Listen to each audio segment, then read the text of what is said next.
I'm your host, Rena Friedman Watts, and this is the Better Call Daddy Show. Hey, this is Big Daddy, Wayne Friedman. That's my grandpa. Grandpa, you ready for more daddy drama? My dad is my number one hero and number one fan. And I'm a pretty cool dude. All right, season 4, baby, here we go. More stories you're not going to believe. And maybe you will after you listen. 5 stars. 5.5 stars, 2 thumbs up. You are a pretty cool dude. I love you, Mommy. Don't stand on the table and damn the public. You'll get some words of wisdom to live by. Here we go again. Better call Daddy. You know what your problem is? You like me. Yeah, I do. Each week, I interview a guest, share the stories with my dad, and then he weighs in at the end of every episode with his wisdom and wit. Hey, Grandpa. Everyone from influential players to inspirational fathers, and of course, controversial people. Grandpa, my mommy's calling. Creating that legacy one call at a time. And welcome to the Better Call Daddy Show. Stay tuned. Where's the music? Better call Daddy cause he knows you best. Better call Daddy cause he's bringing the test. He sees possibilities. Ooh, better call Daddy, he'll be by your side. Better call Daddy, you're the apple of his eye. He sees possibilities. Oh, you can agree. My dad says it's not easy to make it in life. Even if you raise $96 million in capital, you can still be cut from a team. Startups have to be responsible with the money that they spend if they want to make it to the finish line.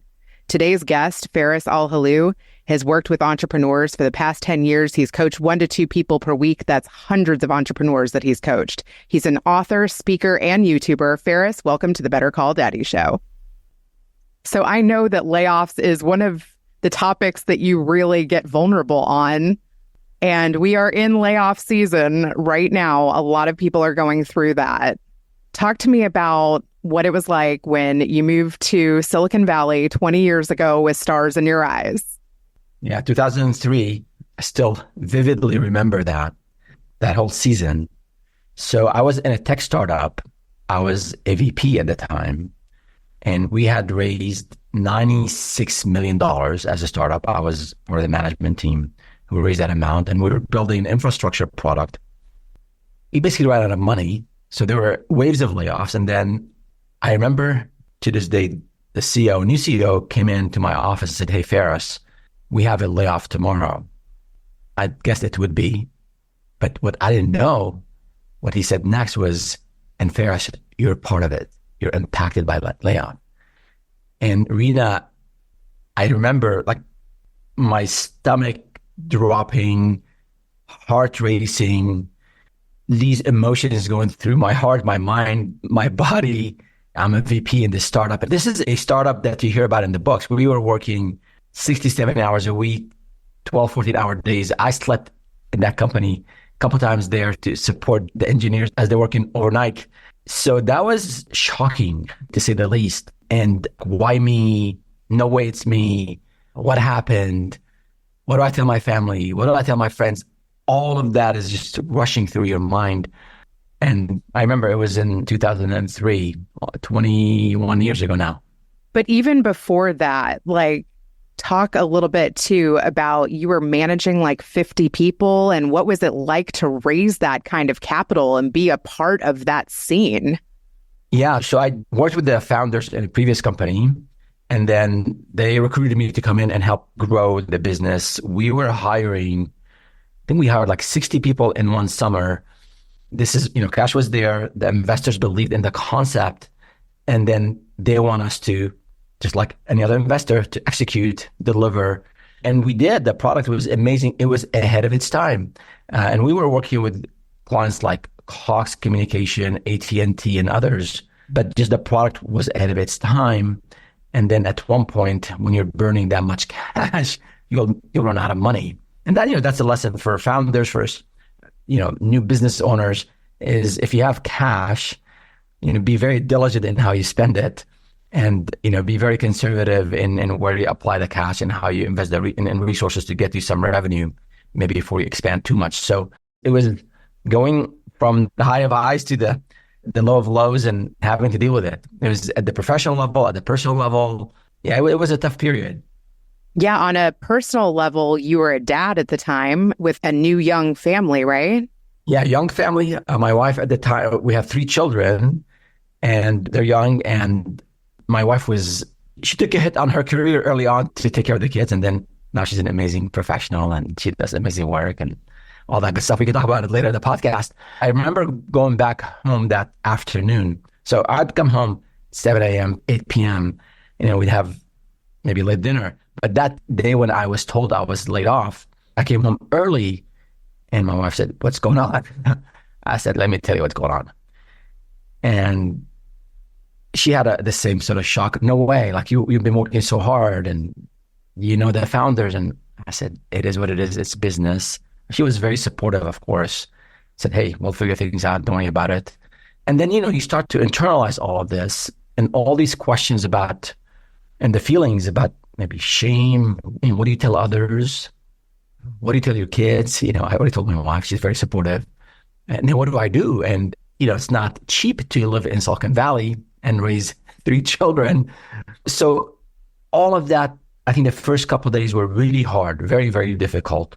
But then you realize that life throws a lot of things at you and you just have to do the work. You have to take care of business. I have a family. So start, updating my resume, talking to people, wrapped up a few things at work. The management team, they were very professional and they're very supportive in terms of, they allowed me to continue to work for a few weeks after actually the layoff to help wrap things up. I was a VP and we were about to install a big system at the time. So that was good. Got a little bit of cash from the company after the layoff and supporting on a consulting basis.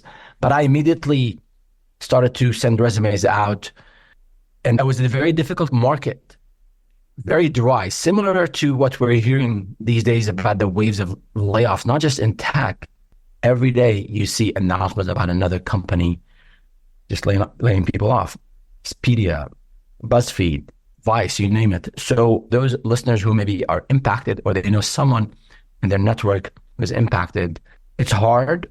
Let that shock settle for a little bit, assess what happened, assess what you're good at, assess what needs improvement.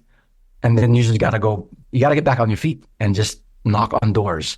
Not easy, but you got to do it. The great thing is that when you're laid off is you have a lot of time. So all this time you didn't know that you had. Exactly. And hopefully if you have some severance, so you have a bit of a runway, then you can maybe just take a little bit of time. What do I want to do next? Do I want to stay in the same career? Maybe I want to do something different.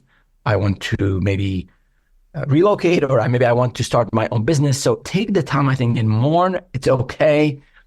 For the men listening out there, it's okay to cry. If you can't cry in front of people at night by yourself, let those emotions flow. And it's hard. It's hard on us. So that's okay. But you can't be in that phase of mourning or in that just stuck in, oh my God, why did they pick on me? Oh my God, they're this or they're that, and start blaming others. No, it's just behind us now. Let's see what you can do going forward. What did you want to do next? Were there ideas of things that you had dreamed of doing? You're like, maybe now's the time to write that sci-fi novel. Well, I don't know. We ended up writing a book 10 years later, maybe 15 years later.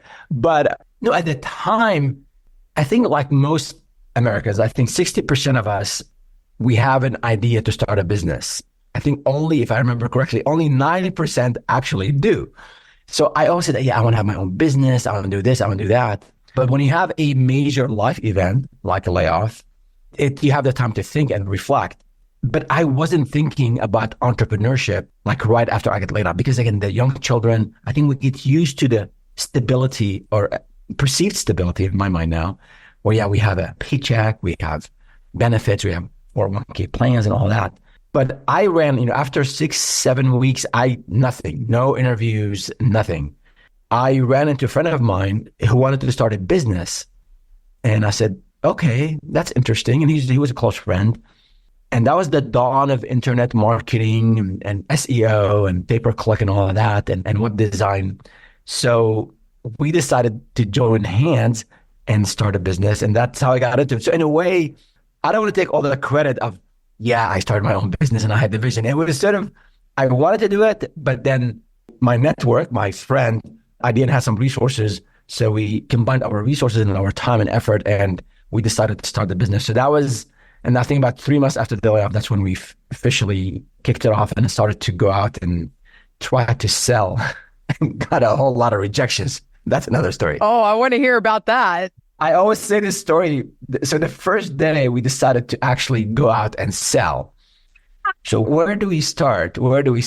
I figured the people who know us, the people who take our money, restaurants, small local restaurants around us where we frequent, right?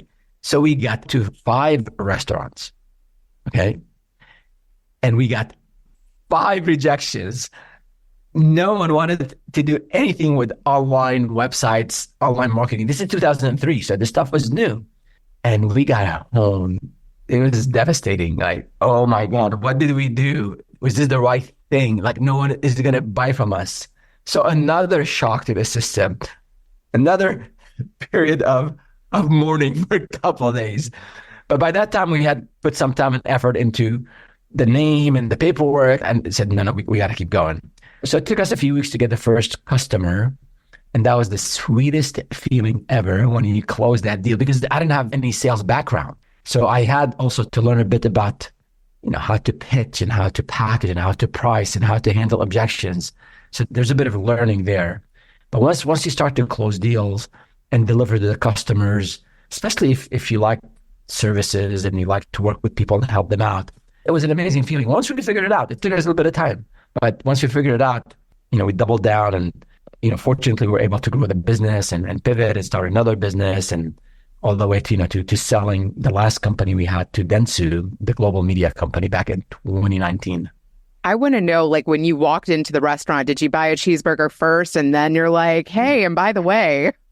We had 5 meals. I was nervous because, I don't know what the analogy would be today. Let's say I walk pick up the phone and call you, Rena, and say, hey, I want to sell you this chat GPT, such and such and such, like something around, like this is, right? Like something about AI and Gen AI, and I package it. That's online marketing at the time, like Yahoo and Google, they had the systems, and we as consultants, we would go and talk to business owners about, hey, we want to get you leads and customers through the internet. That was very new. So I didn't know how to start that discussion. So we would go and have a meal. And then when we go to pay, because we knew the owners, like they're very small restaurants right here. One of them is called Athena Grill, still right here in Santa Clara. They're doing really well. And they ended up being a client just a few months down the road, right? So we would have the meal, and then I guess sheeply I would go in to pay and say, oh, by the way, we started a business and we help bring traffic. And they say, like, website, online marketing? No, this is for big companies. Oh, we're too small. No, I don't believe in this. Like, those are the rejections we were getting. So yeah, I had 5 meals. We had to pay money and no one bought. So, but we learned, At least you went to places you already liked the food. Yeah, that was one good thing. Yeah, exactly. Yeah. Yeah, but I mean, my husband wanted to get a gift card for his parents for their anniversary. And he asked them what was the name of the store or the place that they love to eat. And then they didn't even have it where you could purchase the gift card on their website. Like, you had to go to the physical location, and they're like an hour and a half drive from us. So my husband thought about reaching out to that restaurant and being like, hey, you really need to be able to purchase a gift card from your website. Yeah, I mean, especially these days, you can help, their takeout. A lot of small businesses to date, the big buzzword is digital transformation. If big company, but even a local business, look at ways to automate. I think, and that's what when I speak with founders, that's what I tell them. You can come in. If you want to start a business, look at pain points. If someone is not getting orders, or like customers can't buy gift cards or what have you, you can come in as a consultant and offer the service to help these small businesses automate and use technology to get more customers. So how do you start that conversation though? Do you say, hey, like, I'm willing to spend $150. I want to get my in-laws a gift card, but I'm not going to drive an hour and a half. Who would be in charge? Like, How do you start that conversation? The business idea is about solving a problem. So if you experience that problem, then others probably have also experienced that problem.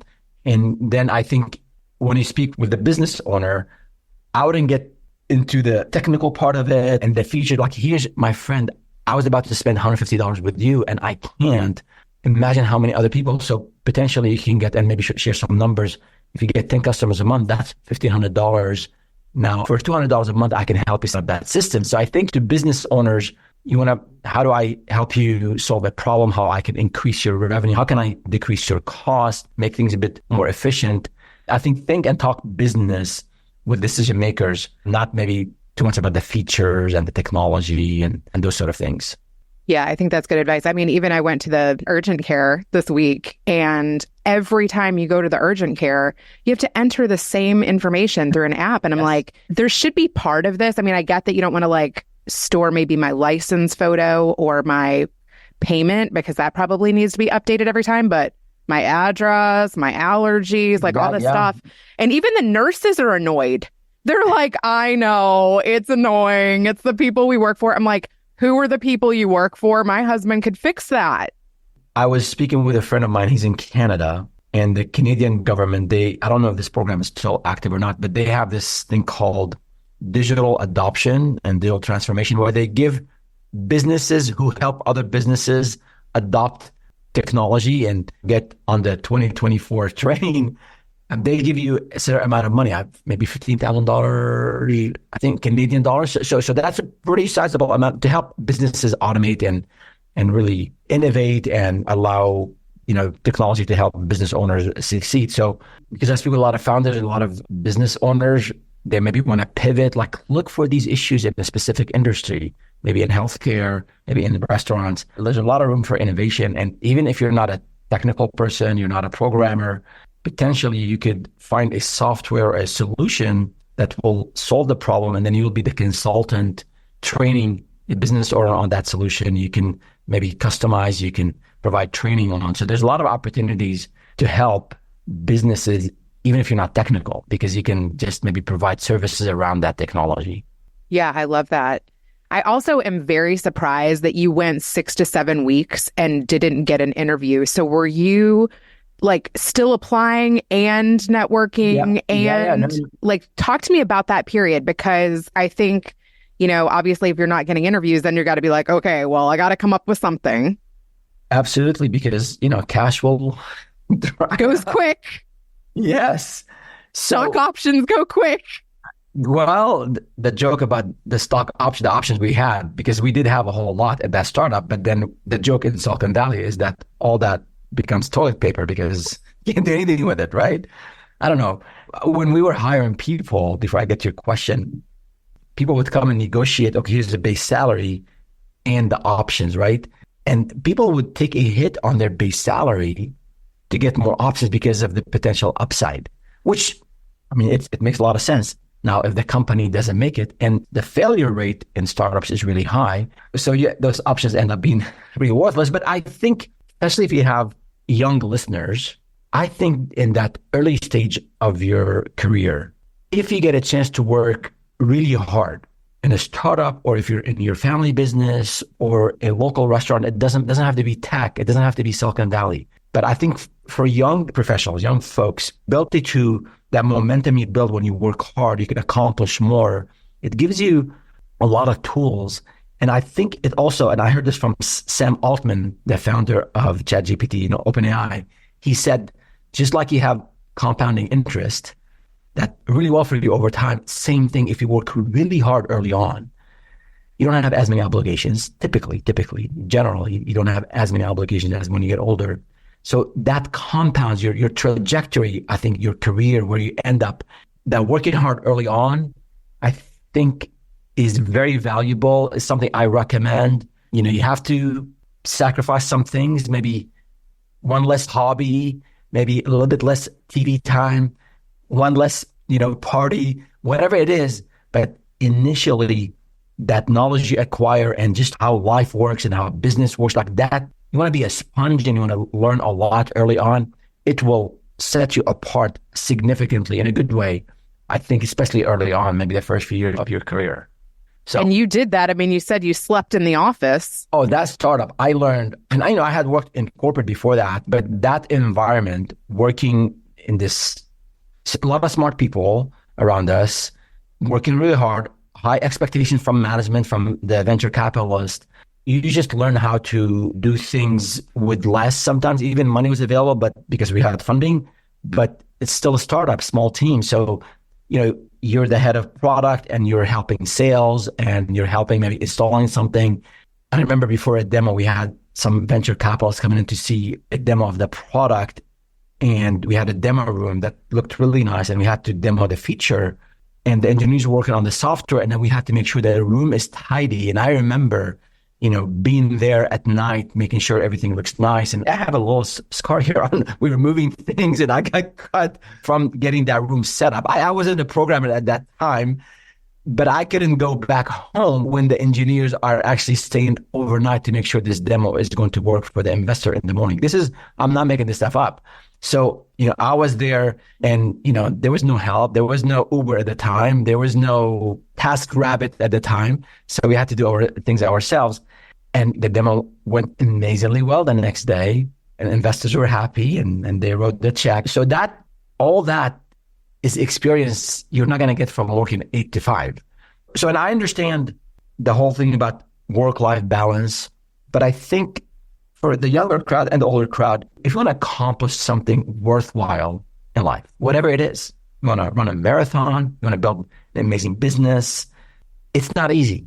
Easy is evil. I just heard that. I like this. In fact, it's dangerous. If you work at a startup, you could get cut. So there is time, obviously, for relationships, for your significant other, for your children, for your wife, for a hobby, be physically fit. But something you have to give something up, maybe again, less leisure time. And then that may be one season in your life where you work really, really hard. And maybe a couple of years down the road, you can slow down. So I think that's really important is if you want, sometimes you can't really, you want to work really hard, but you have personal commitments, you have aging parents, you have a sick child, you have someone in your family that they need your support, you have other obligations. What I always tell entrepreneurs, just know what you want. If you want to grow, and become a millionaire or multimillionaire or whatever, grow a 7 or an 8-figure business, it takes a lot of time. There are no shortcuts. And just be mindful of that and set up your life around it and make sure everybody in your sphere are on the same page. Because if at home, you and your spouse are not on the same page, that, you're expected to be at home doing things and then you're out there working 12 hours a day, that could create problems at home. So you have to kind of know what you want and get a support system around you to help you get there.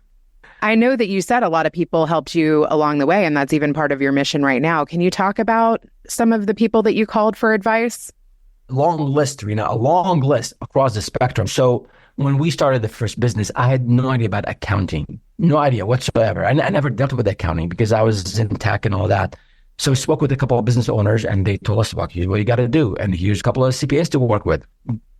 Problem solved. Lawyers, I had a business partner. So how do we set up a partnership agreement? And he was a friend. He was a close, and he's still a friend 20 plus years later, proud of that friendship. But we need to have a partnership agreement. What if I decided to move on? What if he decided to move on? What happens if one of us is hit by lightning? So we had an attorney. Again, attorneys are expensive. I don't have money to hire an attorney. Another friend of mine said, you got to spend money on an attorney to make sure the partnership agreement is documented, is there. You both agree what happens, what if. So just reaching out to people in your network, I think you have access to a lot of free advice, good advice. People, you want to be careful. Not everybody who speaks well and speaks confidently know what they're talking about. So make sure you reach out to people they've tasted success, they've demonstrated the ability to build businesses, grow businesses, and they've gone a similar path to yours, and get advice from them. Again, that's just in business, but you always want to expedite your learning through advisors and coaches and others, whether it's a formal program and coaching or just reaching out to people to help you in the area that you need help in. What about even family? Do you look to family members or successful people in your family for advice, or do you separate that? I don't talk about work at home at all. This is huge wall. So I come home, even if I had the worst day before I had my own businesses, I think you want to talk to people who can help you. I had a rough day today and things are not going well. But if I start to kind of gossip about, well, she said this and he said that and he did this, like my wife is, she can't help, but I do if I had a rough day today, and obviously listen. So I think you learn, at least in my mind, you learn different things from different people.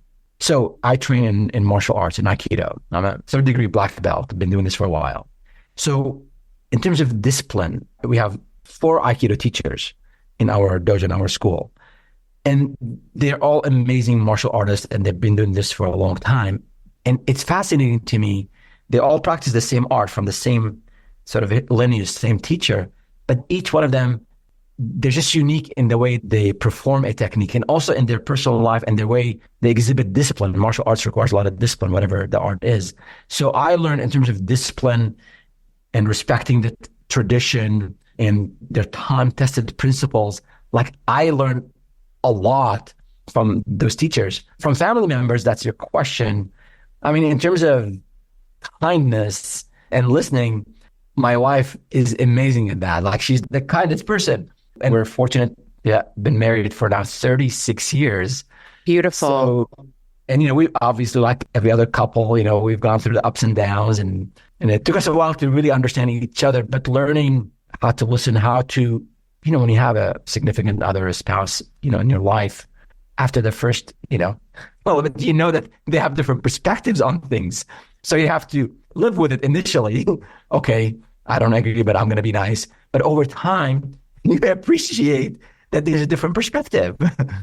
And then when you have children and they're growing up and you think they don't know what they're talking about, but then they also have different perspectives because they have different experiences. And, my wife works really hard. When she was a teacher, she's a social worker now. When she was a teacher, she was the first teacher, at her school. Like 6:30 in the morning, she's there. And I said, are you like competing with this other teacher who also comes in early? But she's really diligent. She loved what she did. And she loves what she does in general. So even I work really hard as well, but also seeing a life partner who is also committed to their, profession and taking care. I'm taking care of my customers. She's taking care of the students.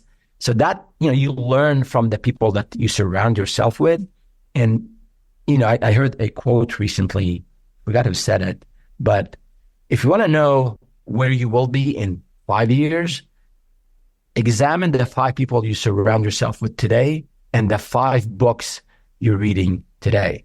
So that's really important. What are you reading? I do a lot of audiobooks. So my goal is to do a book a week. And I end up I get like 70% of that target. But I think 1 year I got to 52. I cheat like the last couple of weeks of the year, like big, small books, Learning is really important to me. And I just finished one on startups. It's called, not a very nice title, How to F Up Your Startup. So I don't like these kind of titles, but the book, it's a good book. And a very successful entrepreneur is Danish. So the really good book with a lot of research-based, not just opinion. And another book I recently read it has been on my list for a long time, about blue ocean strategy. This is more when there's a lot of competitors like sharks, it's red ocean, a lot of blood. So he said, always find a new place where you can differentiate and you can have a period of time where it's blue ocean, no one else is there fighting you for the customers. So that was more applicable to big companies. And I'm trying to, how do I apply this to my own ventures now? And when I advise other business owners, how to apply those concepts. So there's always something you learn from people, from books. We live in such a polarized time where I don't agree with this politician or I don't agree with this cause, and it's like they're evil. I think that's just awful for the country. It's awful for us. I think you should be able to learn from everyone. And I think you miss out on a lot of good things if you just put yourself in one place and one perspective and not learn from others. I love that. My dad's going to love that too. Another thing I'm interested in, and I had a former client who was into martial arts and he was in the startup scene, and he was talking about applying what you learn in martial arts, because some things click and some techniques and principles you have to do again and again again until you're like, oh, now it's smooth. Rena, just like everything else on life, when we learn, I always say, like, when you learn when you got on the bike the first time, or when you learned how to drive. Like, well, my kids, when they start to, later say, oh yeah, we learned how to drive when we were very young. I said, yeah, let me remind you when you were so nervous. So same thing in business, same thing in anything, like martial arts. Actually, last night I was training, and then we have a new gentleman who came in, and he had a lot of questions, and like, he's very nervous. And I said, just remember the first time you got on the bike, it wasn't easy. Or the first time you had your hands on the steering wheel, like, you were probably very stiff, very focused. You didn't even, move your hand to turn on the radio because we're just so focused on so that's, I think, in business, the first time you pitch, you can be very, very stiff. You're going to be very nervous. They're going to feel it. But if you don't do that, if you don't get to that 10,000 hours of that deliberate practice, I think Carol Dweck talked about that in her book Mindset, and then others, that they made this more popular. But yeah, you got to put in the hours. And I think it's part of entrepreneurship, part of life. You want to be good at something. You're very good at podcasting because you've been doing podcasting for a long time. I'm pretty sure, I didn't listen to your first podcast, but I'm pretty sure it didn't go as smoothly as the ones you do now, right? So, oh yeah, it takes a while to get comfortable on the camera, on the mic, where you don't even feel like it's on, right? Actually, I know that you just did a podcast on kind of your YouTube journey and niching down there and applying some of your digital experience to your YouTube channel. Do you want to talk a little bit about that? Yes. So when we started, my partner and I, Eric, decided to build this brand, the Startup with Feras. So we have the website and we have the YouTube channel. I mean, obviously I know about YouTube, I don't know about digital marketing, but this whole creator economy thing is totally new to me. And after all these years in business and 7 ventures, we'll figure it out. I'm telling you, Rina, YouTube is hard. YouTube is really hard. And a lot of big YouTubers, in a way, they make it sound easier than it is. But I think the good ones, they tell you, I think Mr. Beast said, my first 500 videos sucked. Like another guy, I'm trying to remember his name now. He said, for 2 years, we're dropping a video or 2 every week. And then for 2 years, no traction. Now he has 4.7 million followers or something. So YouTube, if you want to be in that creator economy, even if it's an education, it is hard because there's a lot of competition. And plus there is so many pieces to it in terms of the content, in terms of obviously the delivery, in terms of just the way you tell a story, and then the lights and the sound and the video and all that research you have to do. So this is me reinventing myself, as the saying goes. After all these businesses, oh my God, what did I get myself into? But we're loving this. We're getting a lot of good feedback from the community. We're building this community and helping founders either start a business if they've been thinking about it and they're not sure how, or if they started and they're struggling. So we have that content, and it's always amazing to hear, good feedback that we're able to help someone just avoid a few mistakes I made that makes my day every day. I love that. Do you want to talk about some of those stories, or even maybe how you've applied that to helping your own children or your own family? Yeah, children don't listen to you, yeah. As they get older, mine are older than yours, Rina. So as they get older. But you do feel their pain and you want to try to point them in the right direction. One wise person said, you guide, you share your thoughts and you just leave it at that, because they're not going to change until they want to change. So, and sometimes as parents, we could be overprotective. We could be overthinking it. You got to give them their space as well. But I mean, in terms of stories, I highlight the need, like if you're starting a business, you set a goal. Do you want to be just a solopreneur? Are you just doing some freelancing to have some of that extra income on the side? That's one thing. If you want to be a solopreneur, you don't want to have a business and employees and grow, that's fine. So no, but if you want to build a business and grow it to 7 or 8 figures, that's a different path. You need different resources, different mindset. And I think that clarity will help you then understand what it takes and be ready for it. So I think a lot of it is you need the skills. Of course, you need the technical skills. You need the whatever you're providing a service around or a product around. You need the soft skills, communication, listening, how to talk to people, how to pitch, maybe how to write if you're into content marketing. But then you need that mindset, because you got to take some risks. You're going to fall. You're going to make mistakes. You are going to have to get up after you fall. you're going to pivot. I mean, these are not ifs. This is just business in general, especially in early stage. The idea of like learning, being a sponge, especially if you're older, like you're set on your ways. So though the mindset is, I think, where a lot of folks, struggle with. So understand what you want to do, talk to a bunch of people that you respect and they have tasted success, and then build your own plan and then work hard towards those goals. And you're likely, there are no guarantees, but you're more likely to succeed if you do all the above. Know what you want to do, talk to others, and then just work hard and have that right mindset. Did you know you wanted to be a 7-8 figure entrepreneur? So I live in Silicon Valley and you hear all these stories about companies. Short answer is yes, at one level. But when and how, and is it just a dream? Like those, not doubts, but those thoughts always come to your mind. When you start, we didn't have any sales for a few weeks, as I said earlier. And then once you start to sell, oh, okay, I can do this. And once you start to get larger clients, larger projects, okay, now you start to hire. I mean, that's what my partner, we wanted to build a business and hire. And then you struggle with hiring and you hire the wrong person. And that's another episode altogether on hiring.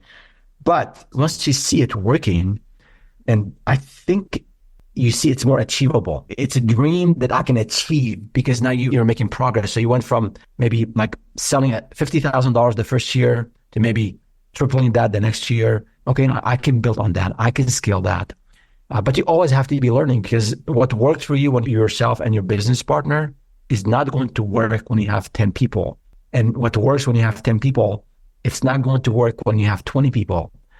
So the ability to, and then the right talent and updating your processes and being a better manager. There's a lot of founders, they want to do it themselves. They can't delegate. No one can do it as good as I can. If you have that mindset, then you'd better stay as a solopreneur. So those are things, I think the dream becomes, you can sort of, is within reach after you have some success. You can see, okay, it's not just me daydreaming. I can get there because I've made some progress year over year. But also success isn't linear. Like, what if you have like 3 $50,000 years in a row? And you're like, is this even scalable? Then you have to have those 3 questions: double down, pivot, or, call it quits. So yeah, those are real decisions. If you're stagnating and you try different things and maybe you're in the declining industry or in a vertical, it could be that you're not learning new things. What's the definition of insanity? You keep doing the same thing and expect different results. So you have to examine, like at the end of the year, big companies, they do quarterly reviews and quarterly goal assessment. So you got to do the same thing as a business owner every quarter. Okay, what worked, what didn't, how can I automate things? How can I make things more efficient? What do I do next time? So like customers are not happy. I mean, you have to do all of these things that big companies do. I think you can scale down and do for your small business without having to hire strategic consultants. A lot of the stuff is on YouTube. And so I think you have to assess where you are and see how far you are from your goal and how you adjust. Yeah, that's a good answer. And also I'm curious too, did you ever think that, okay, I'm going to be an entrepreneur and this is going to be it? Were you ever considering going back to corporate? Because I feel like there's a tug there for entrepreneurs that have done well in the corporate world too, to get those golden handcuffs again.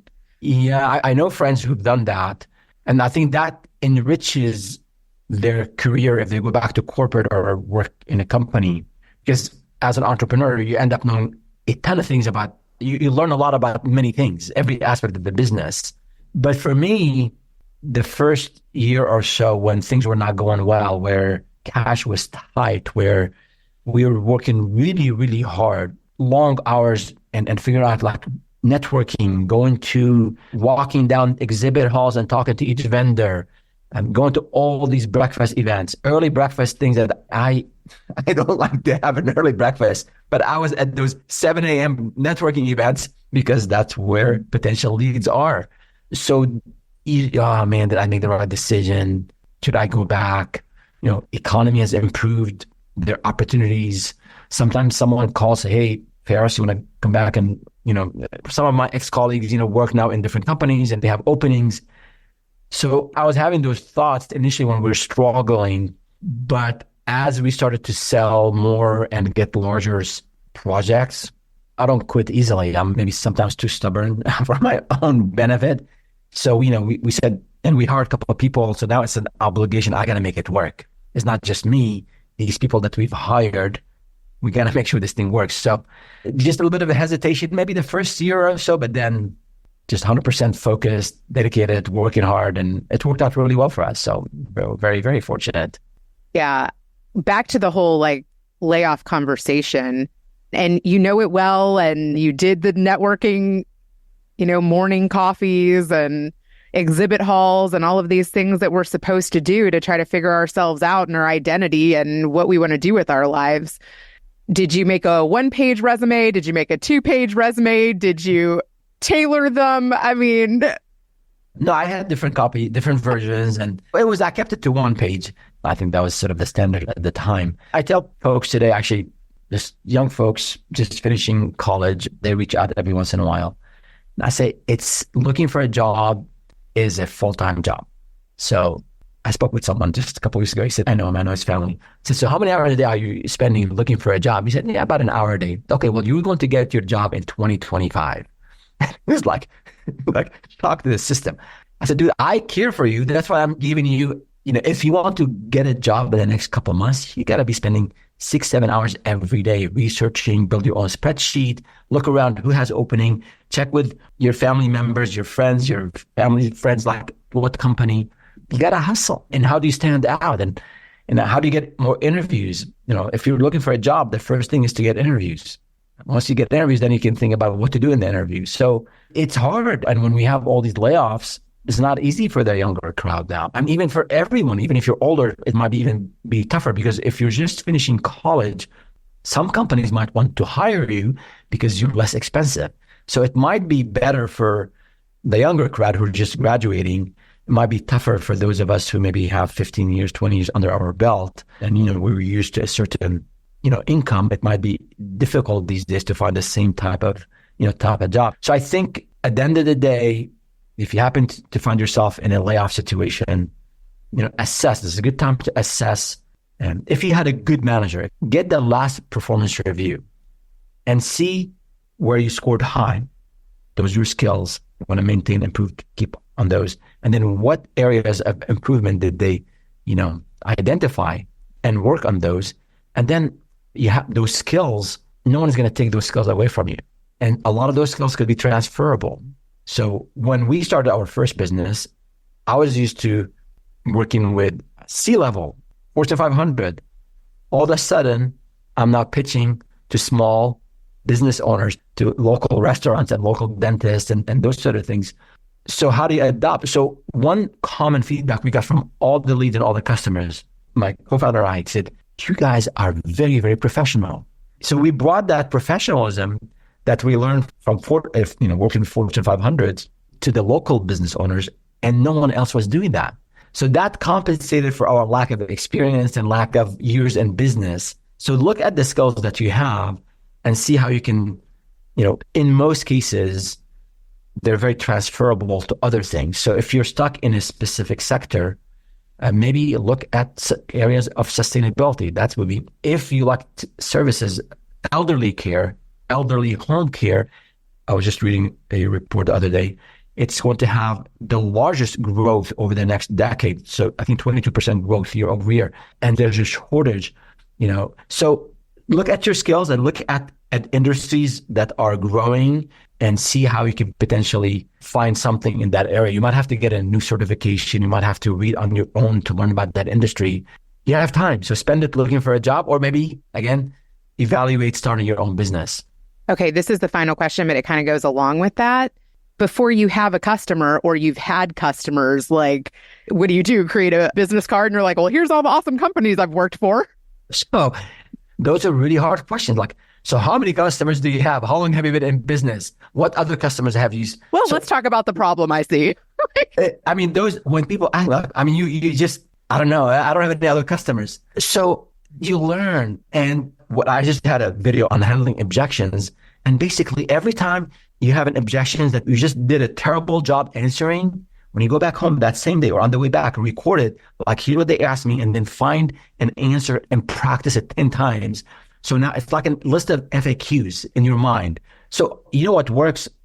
Because people buy from people. So when you go to pitch your service, if you're new, you don't have customers, just let them know about what you've achieved in your life. Like, for example, even like let them know that you're certified in X, Y, and Z. Let them know that you've put money into this business and you're very passionate about helping others. Look them in the eye and let them know that you will take care of them. So I think not everybody's going to buy from you. And initially you're looking for a customer or two anyhow. And once you have those one or two customers, then you can obviously tell their stories to others, right? But initially work with what you have and just let people know that, hey, I'm starting this. I'm putting all my energy into it. I want to serve you. Because I don't have a lot of customers, I'm going to give you all my attention. So you have to turn something. That's a great spin. I love that. That's good. And do that. And do that and make sure they bend over backward for these early customers. And then they'll tell their friends, word of mouth is a thing, and you'll get customers, and then they can be your references. So that is gold. That is really good. I love that line. Thank you so much, Feras. This has been so much fun. Do you have any questions for my dad? Yes, I do. What's his advice to people who have had a successful career or now they're pivoting? So like mid-career or even late career, what advice does he have for them? I'd love to hear his perspective on that. I could ask him a lot of things about Rena and maybe someone, let us know, tell us some things about Rena, but no, we'll keep that for another discussion. What's funny is if it were somebody in his family, I think it would be different than just, somebody who's generally asking the question. Yeah, of course. Yeah, that's a great question. Let people know how they can buy your book, find your YouTube channel, support you, connect with you, all the good stuff. Yeah, I appreciate it. Yeah, so we have our Startup with Feras, and Feras spelled FERAS.com. We have a daily newsletter, the Daily Advisor. Please sign up. It's tips and strategies how to build and grow your business to be 6, 7, or 8 figures. And then we have the YouTube channel, youtube.com @Startup with Feras, again, FERAS. So a lot of content. We have over 200 videos on things, vetting your business idea, business planning, working with attorneys, working with accountants, marketing, sales. And would love to hear from you. Just let us know if you have any specific questions. I do have a weekly live stream every Wednesday where we cover a business topic around entrepreneurship, and then we answer the questions that come our way. Amazing. We'll keep up the good work, and I can't wait to hear what my dad has to say. You've heard from my mom. Now, let's switch it over to Grandpa. All right. Well, Feras gives you some insight to what it is to get laid off or lose your job when you're a bigwig at a startup. And even your husband has some experience of how fast a startup can go down the drain. And I think that before we touch upon his question, is that when you have venture capitalists pouring in money because you have a great idea, or you're building a new system, or you're building a new product, or you're trying to rush a product to the market and you want to do it in scale and you just go gangbusters. However, what can happen is things can go wrong.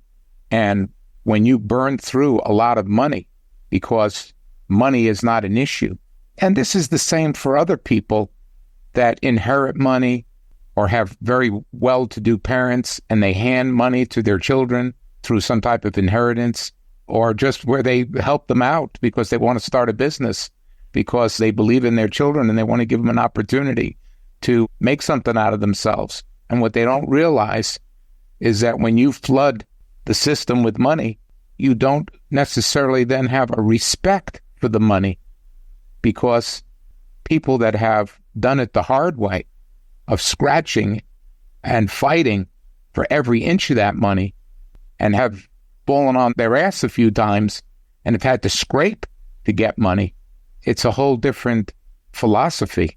And sometimes it's better to be a little bit more conservative and really still watch every dollar on the cost side, not just on the inflow of money that's coming in. It's nice to have the sales. It's nice to have money coming in. But if you are spending more money than you're taking in, it's called a burn rate. And believe it or not, you can burn up all the money that's flooding in just as fast if you're not watching what you're doing. So watching those expenditures is a very important function of being in business, and respecting how difficult it is to make money. And to his question, Feras says, well, what do you do? Especially if you're later in life and you lose your job, or they eliminate your job. It might not even be necessarily where you've done anything wrong, or they've moved the plant and closed the plant and moved it to Mexico, or closed up the shop and said they can't compete because the competition from Japan or Korea or China has just wiped out our industry, where we all have to go and outsource out of the country because we just can't compete. So then you say to yourself, my gosh, I've worked in this industry for 10 or 20 years, and now all of a sudden I'm out of a job. Well, you have to work on the skills that you have, and you have to figure out if you're good in sales or if you're good at making things, that you have to learn how to make things for someone else possibly. So I agree with Feras, is that highlight what skills you do have and see if you can pivot and use those skills in either a different industry or in a different trade.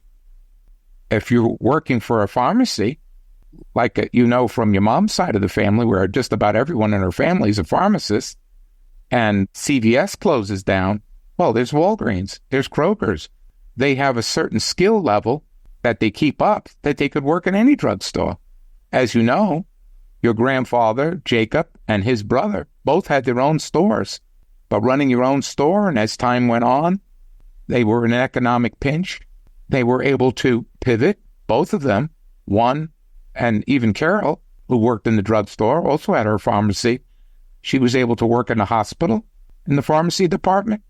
And he ended up working for a couple of different drugstores, Taylor's, and then they went under or got bought out by someone else. He moved to another one. So when you have a certain amount of skill levels, you can sometimes use that in the same industry or in other industries. So you might have to change locations. You might have to change towns. If you're in the oil industry, a refinery, they close one up, you hopefully can take your skills in a similar field. But if you don't have that, then you have to say, hey, maybe I got to go back to school or take certain courses or hustle and network with people that will give you an opportunity to develop into a new position. If you've been in a management position, it's very clear that your management skills can also be applicable to many different industries. You might be a vice president of operations for one company, but you could pivot and maybe use your skills to be a vice president of another operation. But you might have to tone up some of your skill levels. But you have to be able to go out there. You have to show that you're hungry and that you're willing to do whatever it takes, whatever hours or whatever things that might take that you're short on to improve upon to get another job. There's some people that if they're making a certain amount of money, they knock themselves out of the marketplace because they don't want to ever work for less. So what do? Well, then you've got to either open up your own business and slave at that, or you have to be able to swallow your pride a little bit and be willing to take less. And hopefully, if you're able to show your new boss that you have skills that you can graduate to a higher level, if they'll give you an opportunity or a chance. But no matter what they give you, you have to always do your best and hope that there's room to be rewarded if you're able to show that you have outstanding skills, that in their organization that there's a growth opportunity. Some people would rather wait a little bit before they just take anything, because finding another opportunity where you can grow back to at least the level that you're at is not always easy to find if you're at a very high level. Now, what did Feras do? He took all of his skills and networking and saw what failures he put in many, many, many hours learning hands-on the operations of the organization he worked for. And then he understood, no hard feelings, when you're working at these big companies, loyalty is not always at the forefront, but he learned these skills and says, hey, I can help myself And I can help others that are going through something similarly by showing that we can build on our skill levels, and that if we're determined to go out there, that we can turn it around. We can continue to move forward. And that is the answer. The answer is that you can't stay still. You have to not only go out there, but you got to make it also like that's your new full-time job. I loved what Feras said, is that even if you don't have a job, going out to get another job, you have to do it just like it's a full-time job as well. So I really thought this was a very good interview of how you have to have encouragement but you have to be motivated. You've got to still be able to say, no matter what happens, that I'm going to go out there and rebuild my life and take the experiences that I have and still be in a forward motion, like nothing ever happened. Even though you might get a stomach ache and want to vomit when it happens, when you lose your job. But you have to be able to recover and be able to pivot and say, hey, disasters can occur at any time in our lives. That doesn't mean that our life should end. We should still give every bit of breathing room that we have on this earth to try to look forward to doing something better. And that's, I think, the lesson for all of us. Thanks for listening. Now I think I'm going to go call my dad. I'll say goodbye and see you the next time. Thanks for listening to the Better Call Daddy Show. Join us weekly for new episodes and more daddy wisdom. Better Call Daddy is good advice always. Don't forget to like, subscribe, and share. You can also find special episodes on my YouTube channel, and you can listen on Apple Podcasts, Google Play, Spotify, Amazon Music, Alexa, or your preferred podcatcher. That's a wrap for now.